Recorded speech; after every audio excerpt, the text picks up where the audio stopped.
పరిశుద్ధమైన నా పరలోకపు తండ్రి, ఇదిగో నీ బిడ్డలకున్నటువంటి ఈ వ్యాధి రోగ బలహీనతల నుండి ఇప్పుడే వారికి విడుదల అనుగ్రహించుము దేవా.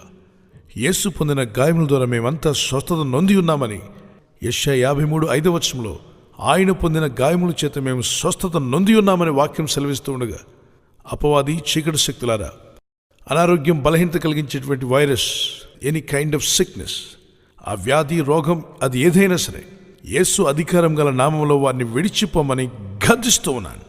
వారి శిరస్సు మొదలు అరిపాదం వరకు, వారి దేహంలోని అవయవాల్లో ఎక్కడ ప్రాబ్లం ఉన్నా, ఏ సమస్య ఉన్నప్పటికీ యేసు నామంలో అనారోగ్యాన్ని తొలగిపోమని గద్దిస్తున్నాను. ఇప్పుడు ఆ పెయిన్, ఆ బాధ, వేదన వారి శరీరాన్ని విడిచిపోవునుగాక యేసు నామంలో. ప్రభువా, నీ గాయపడిన హస్తము చాపి నీ బిడ్డలను ఇప్పుడే దర్శించుము, తాకుము నాయనా. వీరు లేచి సాక్ష్యం ఇచ్చుటకు సహాయం చేయండి. 12 సంవత్సరాల రక్తస్రావ రోగంతో బాధపడిన బిడ్డను ఒక్క క్షణం